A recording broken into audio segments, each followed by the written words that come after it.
Hi పిల్లలు, praise lord. ఎలా ఉన్నారు? బాగున్నారు కదా? హాలిడేస్ అన్నీ అయిపోయినాయి. మళ్ళీ స్కూల్ రీఓపెనింగ్ అవుతుంది. మరి అన్నీ సిద్ధం చేసుకున్నారా? నూతన క్లాసుల్లోకి వెళ్తున్నారు కదా. బుక్స్ అని, పెన్స్ అని, పెన్సిల్స్ అని అన్నీ సిద్ధం చేసుకున్నారా? గుడ్. సరే పిల్లలు, ఈ హాలిడేస్లో ఏం చేశారు? మంచిగా ఎంజాయ్ చేశారా? అమ్మమ్మ వాళ్ళ ఇంటికి, నానమ్మ వాళ్ళ ఇంటికి వెళ్ళొచ్చారా? లేక ఇంట్లోనే ఉండి టీవీ చూస్తూ కూర్చున్నారా? టీవీ చూడొద్దని నేను చెప్పను, కానీ దేవుడు చెప్పింది కూడా మనం చేయాలి కదా. మరి హాలిడేస్లో దేవుని కొరకు మీరు ఏం నేర్చుకున్నారు? VBSకి వెళ్ళారా? మంచిగా ఎంజాయ్ చేశారా? కొత్త పాటలు, కొత్త స్టోరీసు నేర్చుకున్నారా? మరి ఇవన్నీ మీరు దేవుని కొరకు ఎక్కడైనా ఉపయోగించారా? అంటే ఎవరికైనా చెప్పగలిగారా? గుడ్. మీరు చెప్పే ఉంటారు, ఎందుకంటే మీరు మంచి పిల్లలు కదా. సరే, మరి ఇంకా కొన్ని విషయాలు నేర్చుకుందామా? సరే పిల్లలు, మనం ఎక్కువగా ఏది ఇష్టపడతామంటే ఎక్కడికి వెళ్ళినా ఎక్కువగా టీవీ చూడడం, కార్టూన్స్ చూడడం ఇలాంటివి ఇష్టపడుతూ ఉంటాం కదా. అది మీరు కూడా ఇష్టపడుతున్నారని నాకు అర్థమవుతుంది.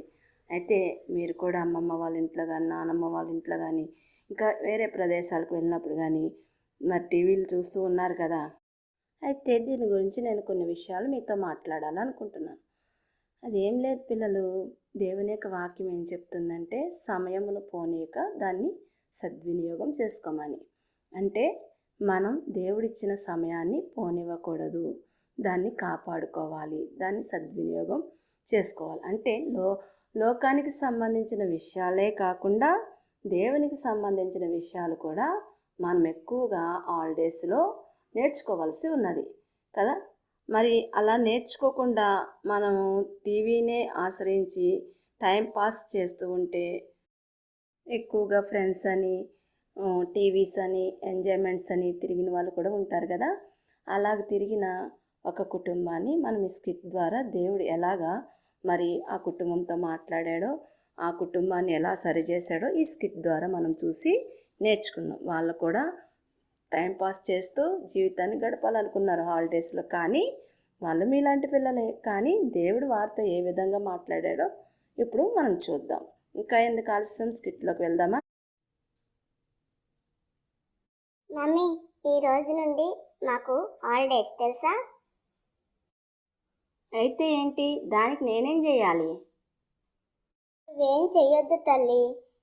ఇక నుండి అయినా హాలిడేస్లో ఎర్లీగా నిద్ర లేవడం, టీవీ చూడకుండా ఎర్లీగా పడుకోమనడం, బైబిల్ చదువు, ప్రార్థన చెయ్యి, చర్చికి రా, ప్రేయర్కి రా అని మమ్మల్ని విసిగించొద్దు. మమ్మల్ని కొంచెం ఎంజాయ్ చేయని హాలిడేస్లోనైనా. అది ఒక్కటి చేయి చాలు, నువ్వు ఇంకేం మా కొరకు చేయొద్దు, సరేనా? నిజమా? నేను లేపకుండా ఉంటే సోమరిపోతుల్లా తినేసి పని పాట లేకుండా టీవీలు చూస్తూ కూర్చుంటారా? పైగా దేవుని సన్నిధి కూడా వదిలిపెట్టి దేవుని సన్నిధికి రాకుండా లోకంలో ఎంజాయ్ చేస్తూ కూర్చోమని ఇదే నేర్పించారా మీ స్కూల్లో టీచర్స్ హాలిడేస్లో? అబ్బా మమ్మీ, అదంతా మాకు తెలియదు. ఈ హాలిడేస్లో ఎంజాయ్ చేయాలి అంతే. నువ్వేమైనా చేసుకో, టీవీ చూస్తూ ఎంజాయ్ చేస్తా అంతే. చూడు మమ్మీ, నువ్వు ఎక్కువ ఏమైనా మాట్లాడితే ఊరుకోను, సరేనా? డాడీతో చెప్తా. ఒరే అన్నయ్య, పోగో ఛానల్ పెట్టరా చూద్దాం. హే, ఎప్పుడు ఆ పోగేనేనా? నేను పెట్టను పో. నేను స్పైడర్ మ్యాన్ చూడాలి. ఏంటి మరలా స్టార్ట్ చేశారా అల్లరి? అసలు ఇద్దరు టీవీ చూడొద్దు, ఇక్కడ నుంచి పోండి. నేను చూడాలి, పక్కకు జరగండి. అల్లరి చేయకుండా వెళ్ళండి. గోల్ చేస్తే తాట తీస్తా, జాగ్రత్త. హలో, కాసేపు ఆగండి. బాగానే ఉంది మీ వరుస. నన్ను చూడడానికి ఇంటిలా గొడవ పడాలా? ఉదయం లేవగానే భక్తి ఛానల్స్ పెట్టి దేవుని పాటలు, వాక్యాలు వింటారు. ఎవరైనా చూస్తే మీ అంత భక్తి పరులు లేనంతగా బిల్డప్ ఇస్తారు. మధ్యాహ్నం కాగానే ఆ ఛానల్స్ మార్చేసి ఎంటర్టైన్మెంట్ ఛానల్స్, కామెడీ ప్రోగ్రామ్స్ అని ఇలా నన్ను చూడడానికి కొట్టుకుంటూ ఉంటారు. మీరు క్రైస్తవులేనా? ఇదేనా మీ భక్తి? దేవుడు మీకు నేర్పించింది ఇదేనా? నన్ను చూడడం తప్పని నేను అనడం లేదు, అయినా నన్ను చూడకపోతే వచ్చిన నష్టం ఏంటి? నష్టం లేకపోయినా మీరు నన్ను చూడాలన్న ఇంట్రెస్ట్ చూస్తుంటే ఆశ్చర్యం వేస్తుంది. నేను మిమ్మల్ని ఒకటి అడుగుతాను, చెప్పండి. అసలు మీరు నన్ను చూడడానికి ఎంత సమయం వ్యర్థం చేస్తున్నారో తెలుస్తుందా?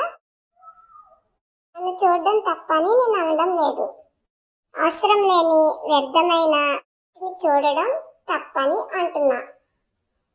మీకు ఉపయోగపడే ఛానల్స్ని, అంటే వార్తలు, పిల్లలకి విజ్ఞానాన్ని పెంచేవి, అలాంటి ఛానల్స్ చూడాలి.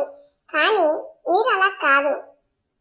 ఉదయం మొదలు పెడతారు, ఊరంతా వినబడేటట్టు క్రైస్తవ పాటలతో స్టార్ట్ చేస్తారు. అలా 2 గంటల వరకు వాక్యాలు వింటూ చూస్తారు. వెంటనే ఛానల్ మార్చి మీకు నచ్చినట్లు ప్రవర్తిస్తారు. సీరియల్స్ అని, సినిమాలని టైం కూడా ఎంత అవుతుందో తెలియకుండా సమయాన్ని వ్యర్థం చేస్తారు. ఇదేనా మీ భక్తి? పని నుండి అలసిపోయి వచ్చానని భర్త, ఇంటి పని చేసి అలసిపోయానని భార్య, చదివి చదివి అలసిపోయామని పిల్లలు, కాలక్షేపమని ముసలి వాళ్ళు, ఇలా అందరూ రిలాక్స్ అంటూ నా ముందుకు వచ్చి కూర్చుంటారు. ఇలా సమయం వ్యర్థం చేస్తూ ఉంటారు. నేను కాకపోతే ఫోన్ పట్టుకుంటారు. ఫోన్ లేకపోతే బిజినెస్ పనులు కావని పురుషులు, ఫోన్ లేకపోతే రీల్స్ చేయలేమని స్త్రీలు, ఫోన్ లేకపోతే అన్నం కూడా తినమని పిల్లలు, ఫోన్ లేకపోతే మాతో ఎవరు మాట్లాడతారని వృద్ధులు, ఈ విధంగా ఎక్కడ చూసినా మాకే అడాప్ట్ అయిపోతున్నారు. ఇలా సమయం వ్యర్థం చేయడం వల్ల మీరు మీ ఆత్మీయ జీవితంలో నుండి దూరం అవుతున్నారని గ్రహిస్తున్నారా? సమయం పోనీయక సద్వినియోగం చేసుకోమని బైబిల్ చెప్తుంటే మీరు మాత్రం సమయాన్ని వ్యర్థం చేస్తూ గడిపేస్తున్నారు. మీరు ఇలా చేయడం ఎంతవరకు కరెక్ట్ ఒకసారి ఆలోచించండి. అవును, నువ్వు చెప్పినది నిజమే. ఇంకెప్పుడు మేము తప్పు చేయము. యేసయ్య, మమ్మల్ని క్షమించండి. ఎప్పుడు సమయాన్ని వ్యర్థం చేయం. ఆత్మీయ జీవితంలో నుండి దూరం కాం. మమ్మల్ని క్షమించండి తండ్రి. చూసారా పిల్లలు, టీవీ ఫోన్ల వలన దేవునికి ఎలా దూరం అవుతున్నారో? అందుకే సమయం దొరికినప్పుడు దాన్ని వ్యర్థం చేయకుండా ఎక్కువ సమయం మనం దేవుని కొరకు గడపడానికి ముందుకు వద్దాం. సరేనా? సరే పిల్లలు, బాయ్ రా. మళ్ళీ ఇంకో స్కిట్తో మళ్ళీ ఇంకా కొత్త విషయాలు నేర్చుకుందాం. సరేనా? బాయ్. God bless you.